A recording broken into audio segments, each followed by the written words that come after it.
I felt the most important thing was my team members and not my customers. If I had an issue between a customer and a team member, I always had my team members back. I really followed the Richard Branson quote: if you take care of your team members, they'll take care of your customers. So no matter what, I always had their back, even when I maybe shouldn't have. But at least on the customer side, I always made sure to take care of my team members more than anything. Because losing a customer, it's not great, but it happens. But losing a team member hurts. Welcome to the Cleaning Up Podcast, Millionaire Secrets of the Home Services Industry. Brought to you by me, Ron Holt, CEO and founder of Two Maids and a Mop, America's fastest growing cleaning company. I get a chance to sit down with home service industry pros and other entrepreneurial leaders so they can share their stories, their insight, their experiences. It's so much fun. You're going to learn so much. You're going to be inspired to take your small business into a national brand just like I did. I had an opportunity to meet Kristina Geier a while back and learned pretty quickly that she's an impressive person, and she doesn't really know how impressive she is. I've been talking to her off air here a little bit ago, but she started a cleaning business called Berry Clean in the San Francisco Bay Area just under 4 years ago. And she took that business from nothing, literally no customers, no employees, to a $1.2 million business within just over 3 years. And so she is here today to talk to us about that experience, what motivated her to start a cleaning business, what motivated her to grow the business, and what she's doing today. And so, Kristina, welcome to our podcast. I can't wait to share their story with everyone. Thanks so much. You bet. So let's jump right in. So Kristina has a really, really successful career that had almost nothing to do with cleaning dirty homes prior to starting Berry Clean. But if you don't mind, just kind of take us back in time and tell us about the motivations that led you to think about entering the residential cleaning space. Sounds good. So I started my career in the hospitality industry, working for Hilton in a more regional role, doing sales, getting folks at corporations like IBM and Accenture to stay at Hilton hotels versus Westins or Marriott. Then got my MBA at Cornell. It was really cold up there, so I moved back to California pretty darn fast. Started working in tech with Hitmonk, based in San Francisco, and it was an amazing place to work. I was able to make them a whole bunch of money. It was a little frustrating with my boss in particular. So I knew that I wanted to start a business in which nobody was going to tell me what to do. And the cleaning industry was a good one because of the subscription style customer base. I could know what I was going to invest and what I was going to get back. So are you telling me you didn't grow up with this dream of starting a cleaning service? That wasn't you? I did grow up knowing that I wanted to run my own business one way or another. And so I started my career knowing that I wanted to get a good understanding of the three main areas I thought were important, which are sales, operations, and finance. And ever since I was 22, I started along that path. So at 22, I started in sales. I studied finance at Cornell and then did both sales and operations at Hitmonk. Well, your experience matches a lot of the resumes of our franchise owners across the country. For the most part, all of our franchisees have enjoyed very lucrative careers in some facet of corporate America. Some have even started their own businesses before, but most have led organizations and managed people, and it's just had a white collar on instead of the blue collar in our industry. And so, the experience that you underwent matches a lot of what our franchisees are undergoing as we speak right now. And the difference is you were all out there on your own. You were by yourself, and while you may have had some mentors to lean on, some podcasts to listen to, there wasn't a franchisor in Birmingham, that you could kind of cry, on their shoulders with. So I'm super impressed. And so check this out, guys. So her first year, her revenues were $350,000, which we could stop right there and say, holy cow, because to go from zero to three, this wasn't annualized. This was $0 to $350,000 actual recorded revenue in 12 months. That is amazing. Her second year was $730,000 actual recorded revenue, 1.1 million that third year, and she eventually sold the business within 3.5 years, and she was on track to eclipse 1.2 million that fourth year, which was this year. She just sold it a few months ago. So, hooray for you, Chris! That's just amazing. I know that you're probably thinking, whatever, that's just you being you, but those are some amazing metrics that if any of our franchisees could replicate, if we could with one of our own stores, we would think we were the big deal, So congratulations to building a heck of a business, and I can't wait to figure out what your secrets are here. So Thanks so much. I'm really proud of it. Yeah, you should be. So tell us about the first few weeks. How did you get your first job? How did you hire your first employee? What did those first few weeks look like for you? It was so hard. I did all kinds of weird stuff because I was on my own. I didn't have a franchise to kind of show me the way. I had to find employees first. So found employees by literally just posting up like tearaway flyers kind of in the neighborhood in San Francisco. And then I also would search through Indeed and then find people who had resumes with cleaning experience on them. And that ended up being the best way that I found my first core group of employees, was actually just reaching out to people on Indeed and then seeing who would come back. For customers, I had a storefront in San Francisco. So like we were big, bright red and white, super clean and modern looking. And so I got my first few customers just from people passing by. There was a coffee shop nearby. I had online booking capability.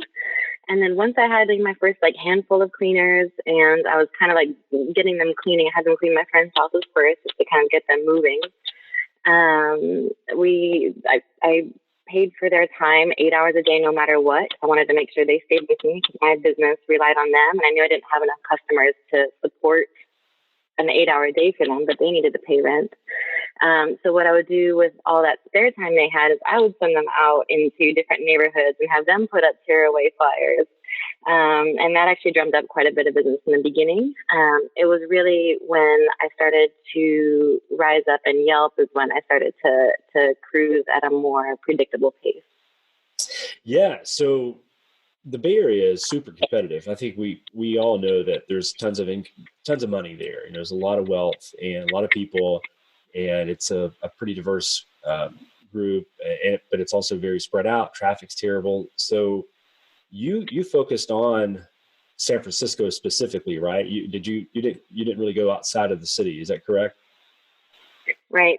So we only focused on San Francisco, and the reason was because my team members were taking Uber everywhere they went. We tried to do cars, and it was a super nightmare in so many ways. And Uber really worked out for us. Uber covers all the insurance, so there was inevitably accidents, but Uber had it covered. So that we didn't want to branch out to even longer car rides and more expensive Ubers outside the city.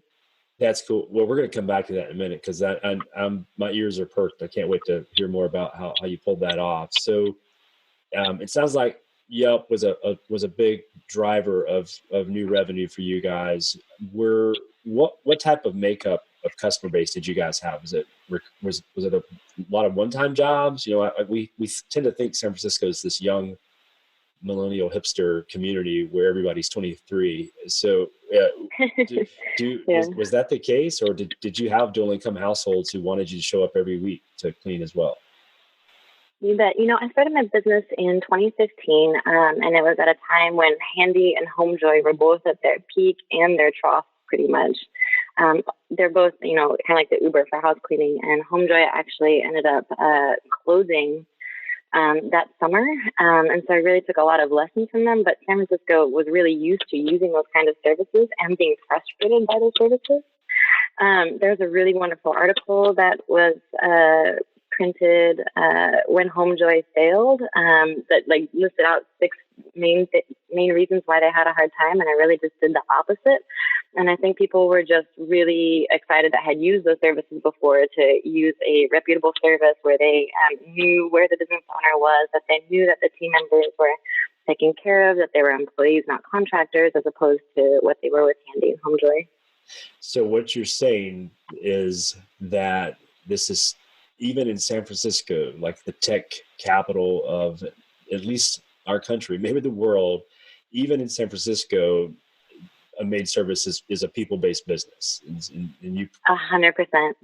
So I mean, you're still gonna have folks that are gonna want to use a service like Handy, but I think the service that we provided was that people could trust us. They would know that we would show up, that we wouldn't just disappear, and that if they needed something, that they could reach out by email or call us, and that we'd respond and take care of whatever they needed.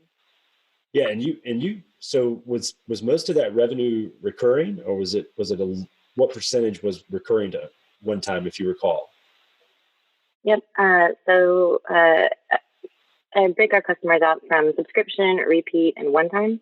So if we would combine like subscription every 2 weeks, no matter what, and then repeat, they would book online on their own when they felt like it. Those two combined were about 80%. Wow. Yeah, that's what we see here. And so that's really cool to hear, because we've always wondered in a more urban environment where multi-unit housing is more prevalent, if the recurring revenue makeup is the same. But it sounds like it was pretty strong for you. Yep. And then the remaining was a lot of move in, move out, those one-time cleanings, and then preparing for parties like graduation, Christmas, that sort of thing. Right. And you did this. Was there any outside capital? Was there any investment, external investment with your business, or is this 100% your business bootstrap? It's 100% my business, completely bootstrapped. I did take out a loan to get started, needed more than I expected, but I got through it, paid everything off prior to the sale. Wow, that's awesome. So what, it sounds like Yelp was sort of the impetus for really crazy growth, but what did you do before Yelp? Yep. So I did Google AdWords. I did those flyers that we would post around the city when I had extra time with my team members. And I did some bus ads, which were super cheap. But I think that when people kind of saw the three different things is when they would eventually reach out. The flyers actually worked surprisingly well. Even in San Francisco, we put them up like in the primary like tech area, the 3rd Street corridor. And I would just get like a bunch of hits, like at lunchtime. I could see all those new customers come in on my phone alerts. So those really worked out in the beginning, but it was really getting to the top 10 on Yelp where we really started to explode. And then I spent my last probably year or two as like between number 1 and number 3, depending on the sort. And that was your primary source of leads towards the end there? Yep. So I stopped advertising probably after my first, you can take a look, but I think I only paid for any advertising for 1 year. So 1 year of advertising, and that, I guess it seems like yesterday, 1 year. But with technology, 4 years is sort of like 40, so times were different then. I wonder if the game's the same today. Would it be quite as straightforward and simple as just saying, hey, here's 12 months of advertising, then the rest I get for free? Hard to know. Well, I mean, it wasn't just that too. I mean, I did everything I could to turn those first customers into subscription customers, and I went just really above and beyond to make sure that our customers were happy. I definitely ran at a loss for those first year, 2 years, just because I wanted to do anything I could to make sure that I was running a good business, that I provided a good service to my customers. We had problems and just fix those problems, but I did everything I could to make sure to convert whoever came over. Right. Well, I could tell if you did you take all the calls, all incoming calls from new customers? That was you? Every single one for the entire business, even when I went on vacation. Gotcha. Well, that probably is a huge part of the reason for a lot of the growth, but you had to keep these people too, right? So I don't know if this data point is just top of mind for you, but do you recall what type of retention rates you had with your recurring clients? I don't, but also San Francisco is a pretty transient city, and even in those 3 years, 10 months, we would move with customers into 3 different houses. So we definitely had some turnover, but a lot of it was people moving out, people having different life changes, that sort of thing. So you couldn't do everything. It sounds like you were trying to do a lot. You took all the calls, and we talked offline. It sounds like you even cleaned a house or two every now and then. But you were mainly managing the business and the relationships with the customers. What were some of the really more unique ways for you to develop relationships with your clients that was probably different than what most other cleaning services provide? Yeah, in the beginning, I went to almost every home myself too and introduced myself, and then made sure the team members were all set. But that also gave me a chance to see like how big the house was, how many bathrooms, that sort of thing, to get an understanding of how long things should take so I could schedule properly for my team members. But other than that, I think people just identified that I had a little woman-owned business, and my team members were true employees, not contractors. And I think those two things really made a connection really with my customers. They felt like they were using a service that was doing some good. So did you had several hundred recurring clients, I'm assuming. So how close were you to those clients? Could you, if you heard their name, would you know everything about them? How Yeah. deep were you in it, I guess? Oh, I knew every single person's name for sure. We had thousands of customers, like several thousand customers, and I knew every single person's name. Every time I got an alert on my phone that I got a new customer, I would literally say, "Thank you, Joe Smith," every time I got that new customer, like out loud to myself, But I didn't know most of them personally. The people that were in my neighborhood, like where the office was based, I would see them around. They would see me. You go grocery shopping to the grocery store, to the coffee shop, that sort of thing, and customers would say, "Hey," but that's about it. Right. So let's talk about your personnel, the labor side. That tends to be the area that most of our franchisees really get bogged down on, because it's a tough business. It's not glamorous. It doesn't always pay that well, and it's hard work on top of that. So super hard work. I've told people this before. We kind of have one hand tied behind our back, and it's difficult. But there's good things too. I don't know if you guys worked weekends or anything like that, but in our world, it's for the most part Monday through Friday.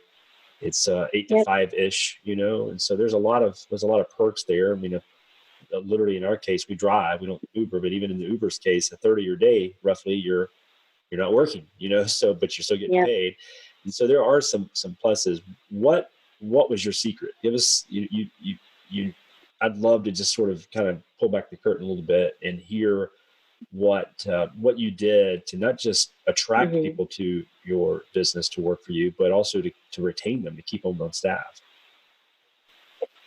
Yeah, I did a few things. So I relied primarily on referrals over anything else. So anytime I needed new team members, I would just post it up and say, "Hey, if you guys know anybody who's looking for a job, let me know."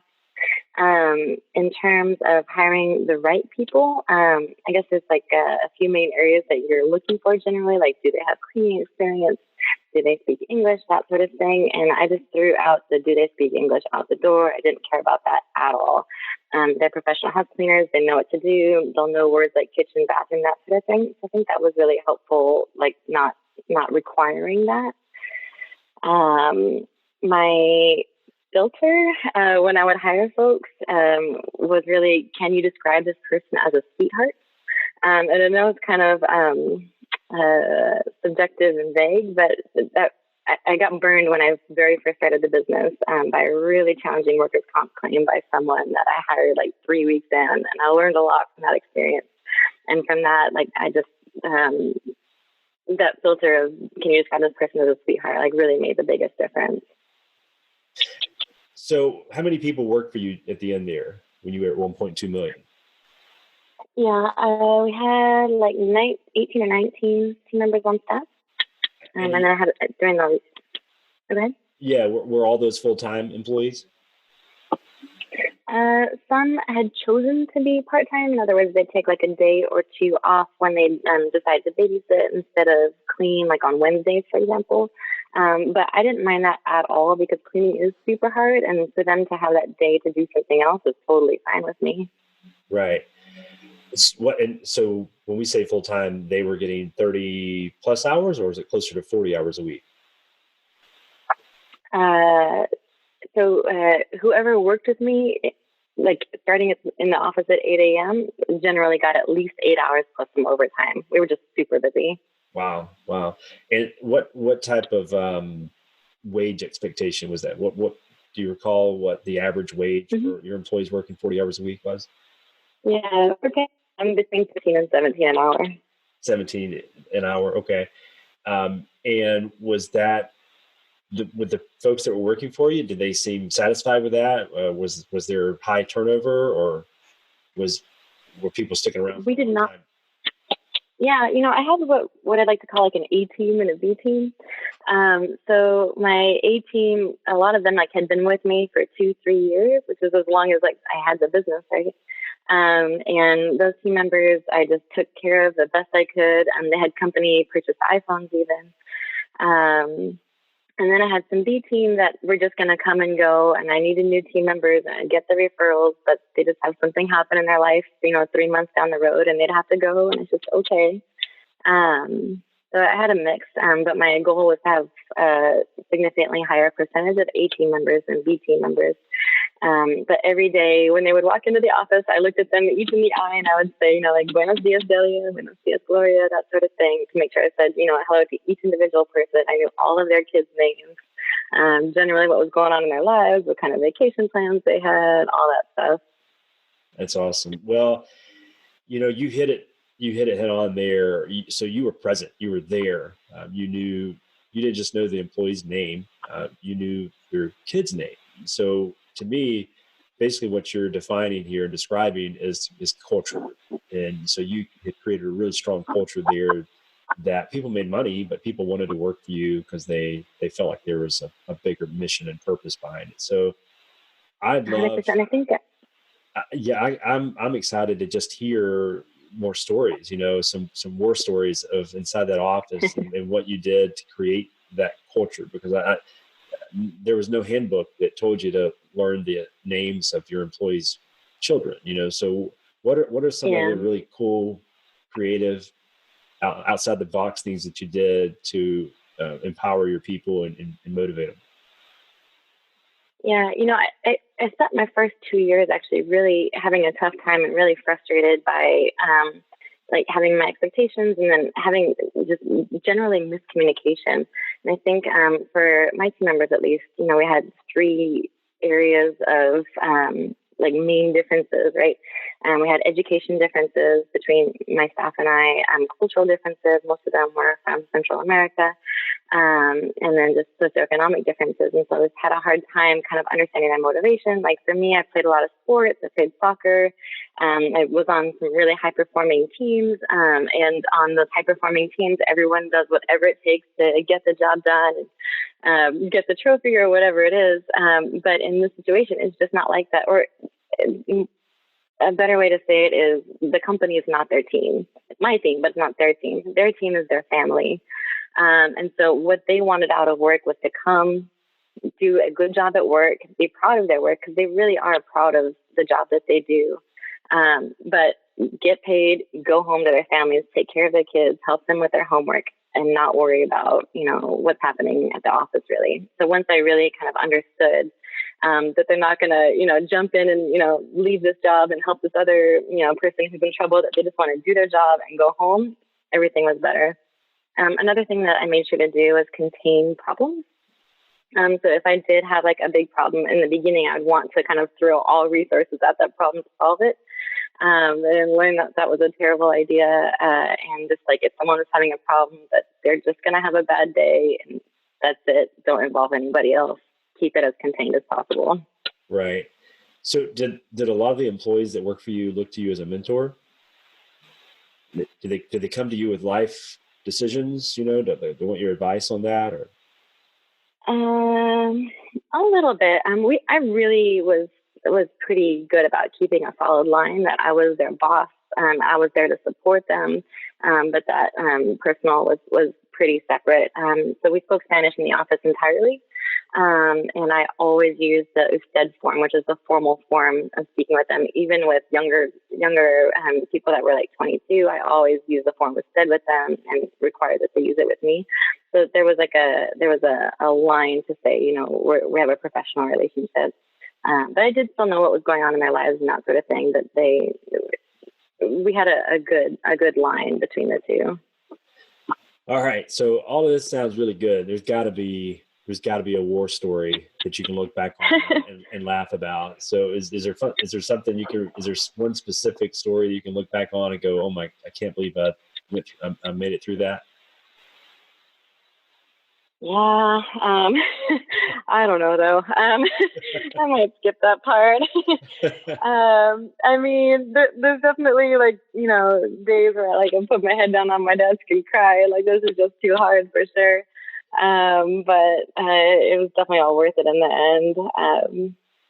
I hear you. I can relate. I have the same moment, you know, where, you know, I think every business owner from the two of us to Steve Jobs, you know, when he was alive, there's got to be moments when you just want to cry and run, you know. And so the purpose, that the vision that we've created tends to keep us buoyed, you know, and strong. And you know, we can't control human emotion. That moment's going to occur. What we can control is how important, how much of a priority we place on the business and the future of it. And usually if that importance is high enough, strong enough, then you'll persevere, you know. And I know that's sort of a easy thing to say when you're not in the middle of it, but from my own experience, I know that there's just, there's highs and lows to a business. Even, you know, externally, Two Maids and a Mop looks strong, and we are strong. I'm really proud of what we've done, but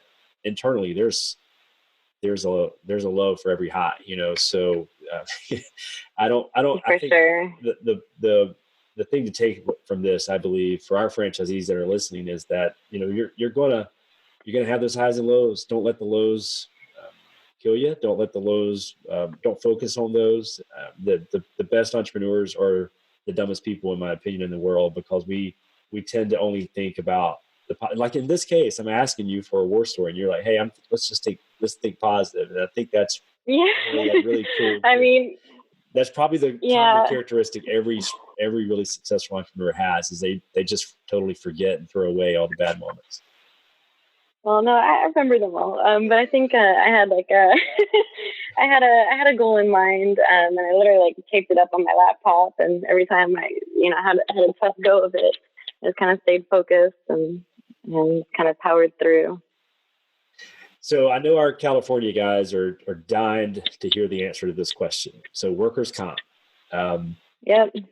How did you manage that? So I'm assuming when you started that it was super high, and when you ended, it probably was still high, maybe not as high. But tell us about that experience. How did you manage that as a new business owner? Oh man, it was really tough. So in the beginning, I didn't really have a expectation for what workers' comp would be. I just kind of assumed insurance would be this, you know, line item that was going to be totally manageable. And I actually opened doors and started my business, and then got workers' comp a week or two later. And when I got the quote, I thought, you know, I can't do this business. I'm going to have to close down. Just makes no sense. It was 34% of payroll. But I figured it out. I moved my numbers. When I started my business, I had gotten the advice that your relationship with your insurance broker is extremely important. And I was like, really? That can't be. But it turned out that it really is. I had a terrible insurance broker when I first started. I had that awful workers' comp claim from that employee that I had from 3 weeks from opening my business. Went through super tough experience on both sides, with insurance, with the team member, and with the insurance broker. I talked to a whole bunch of folks, and then honestly, when I found Q, he significantly reduced my workers' comp. I mean, it's still high, but it made a huge difference. At the end, what was your rate? I want to say it was around 18 or 19%. Got it. And so you said you adjusted some of your numbers when you had the 34% rate. Does that mean you increased your rates? What did you do? Yeah. Yeah. Yeah. I mean, before I started the business, I had like a little financial model of how I thought things might go, without knowing much. And so I just kind of took a look at my model and made some adjustments, and I kept doing that as the business went on. So I started my business in October of 2015. I had hoped to be profitable by May of 2016, and I wasn't. May passed, June passed, July I was still not profitable. I was starting to freak out a little bit, and then one of my really wonderful friends just sat and kind of like looked through the model or actual numbers with me, and we made a few adjustments and then became profitable that month from there on out. Do you recall what type of increase percentage-wise you made at the time? In my rate that I was charging? Yeah. So was it 10% more, yeah. 20% more? Yeah.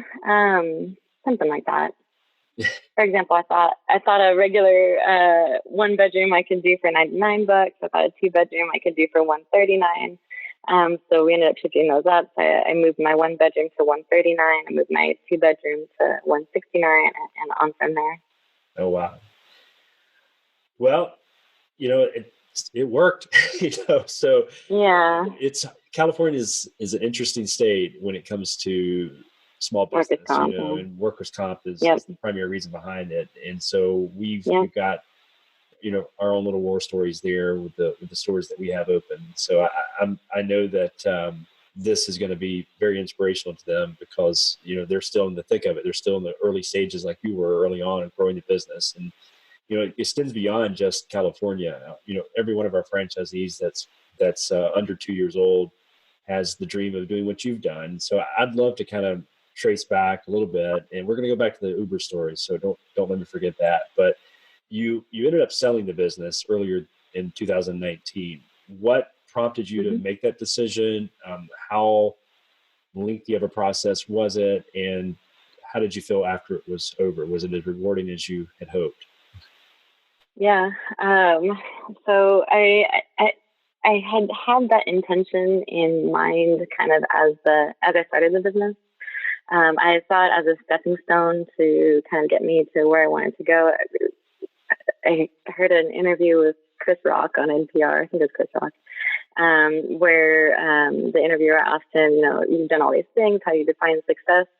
And he said, I define success by being able to do or work on any project that I want to, work on this movie, play with my kids, that sort of thing. So kind of like looked at being able to do this business as a stepping stone to be able to enable me to work on whatever project I wanted to. So I kind of set out knowing that I wanted to build something, an asset that I could own, that I could sell. I had a target price in mind. And when I started to get close to reaching that target price, I reached out to a few business brokers.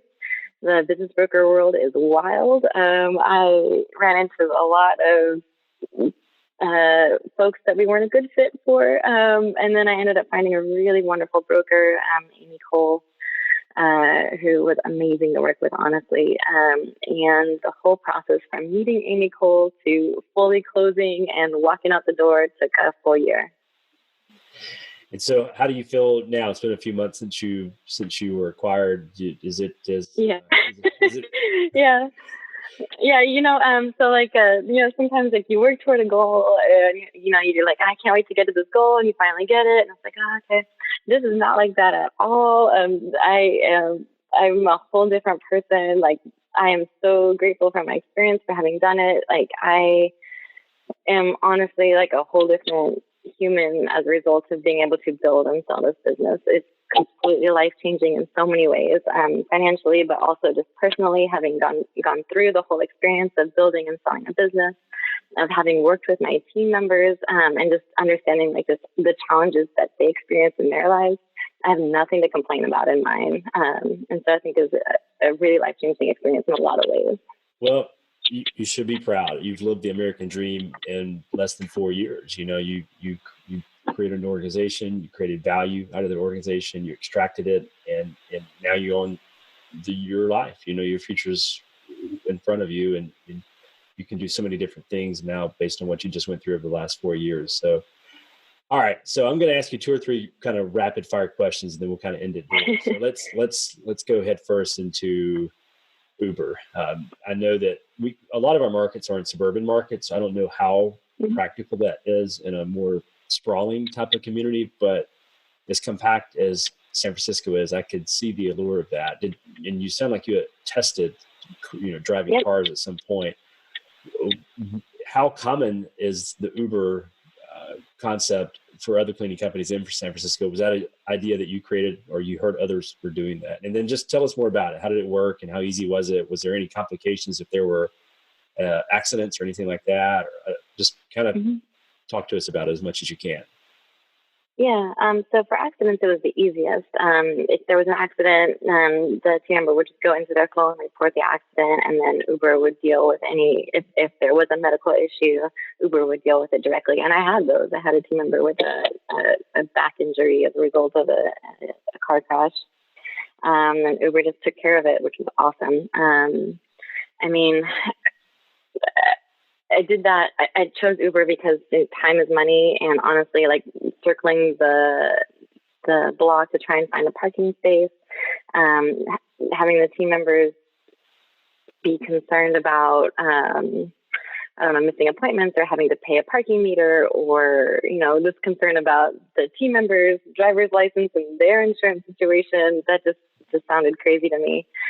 Uber, so to make Uber work, several of my 18 members had company-provided iPhones, and so on those iPhones, we had both Uber and Lyft. I also had, Uber for Business on my desktop, so I could order Ubers, as many Ubers as I wanted, all at the same time, straight from my desktop. And it was pretty easy. There was always an Uber 2 minutes away, so it made it. You could keep track of the travel, right? Since you had access to all those. Did you share those rights? Did you share the navigation with the customers so they would know when they're arriving? Or is that really just for internal use? Yep. Yeah, no. In a logistics company, I tried to keep things as simple as possible. And so with customer communication, our appointments started at a specific time, started at 8:30, 11 a.m., and 2 p.m. every day, and that was it. And I had some customers where we had keys where we could arrive, half hour late, that sort of thing. Or if the team members were late, I would to a new customer, a customer who expected them at a certain time. I'd personally reach out to that customer to say, hey, your team members are going to show up closer to 11:30 instead of 11. But I always pretty much knew where they were because of Uber, but I also brute force just texted everybody when it was moving time. So between 10:30 and 11, I wanted to know where everyone was. I'd get those Uber receipts to see, okay, Gladys arrived here, Gloria arrived there. But for anyone who I hadn't received those receipts, I would start texting, where's Sandra? How's it going? What's left in the house? What do you need? That sort of thing. Gotcha. And did you price that in? The Uber rate was priced in, that you didn't charge extra for that, correct? No. Gotcha. I didn't charge extra for anything. Did the driver ever say, what in the world? Why do you have a vacuum cleaner and a cleaning kit? Yeah, I think it's a little more challenging. But man, we even Uber pooled. Whatever. We had to get a job done. So off we went. Got it. So, like I said, just a couple more quick questions. If you had to go back and do this all over again, what's something you learned that you would do differently today? I think the biggest one was having it take me those 2 years to really realize that the team members just wanted to show up, do a good job, and go home. That would have released so much stress in those first 2 years. Just because I was coming at it from such a different perspective in so many ways. The biggest thing. Got it. So, their way to let them do a good job. And what one thing are you most proud of? What's the one thing beyond the obvious, selling the business? What makes you the most proud when you look back on the 3.5 years or 3 years and 10 months you own the business? I built a good business. I built a good culture for my team members. I built a good customer, or a good service for my customers, and I built a good P&L for myself. I'm really proud of that. And last one. So I know I said two more, but I'm just so in love with your story. Keep talking. But if you were to move to Cleveland or Birmingham, Alabama, which is where we're located, could you set up shop and recreate the same success you've had in San Francisco, or do you think it's all San Francisco based? No, not at all. I think you could absolutely recreate that. I think for me, I felt the most important thing was my team members and not my customers. If I had an issue between a customer and a team member, I always had my team members back. I really followed the Richard Branson quote: if you take care of your team members, they'll take care of your customers. So no matter what, I always had their back, even when I maybe shouldn't have. But at least on the customer side, I always made sure to take care of my team members more than anything. Because losing a customer, it's not great, but it happens. But losing a team member hurts. Right. Well, I know you're an avid reader and podcast listener. Any books or podcasts you'd offer any of our franchisees listening? Yeah, there's a bunch. But for podcasts, I really love How I Built This by Guy Raz. That really got through especially my first 2 years. They're just 20 or 30 minutes. I would listen to them when I would go for a run.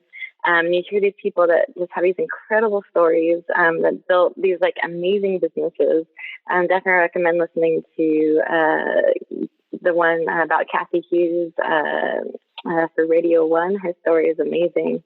But just to see that those people could come from much more difficult circumstances to build these incredibly large and amazing businesses, I figured I could do this little cleaning business no matter what, Well, you did it, and you should be proud, like I said, because this what you built in a short amount of time is impressive. And I'm proud to know you, and I'm proud you were part of this industry. And I hope at least one person out there listening, and you don't have to be in California to learn from Kristina today. So hopefully somebody really got some inspiration today, and they can use that for motivation to go out and recreate the same kind of success you had there at Dairy Queen. So thank you, Kristina, for being a part of this podcast, and I know we'll be crossing paths again down the road. Wonderful. Thank you. Thank you. Kyle Davis here from Business Development. Thank you so much for listening to the Cleaning Up Podcast. If you found this episode valuable, then please subscribe on your favorite listening platform, and please share it with your friends. If you're ever interested in going into business for yourself and purchasing a franchise, then don't hesitate to reach out. You can get a hold of me at phone number 205-870-8643, email KyleD@ineedamade.com, or visit us online at twomaidsfranchise.com to learn more.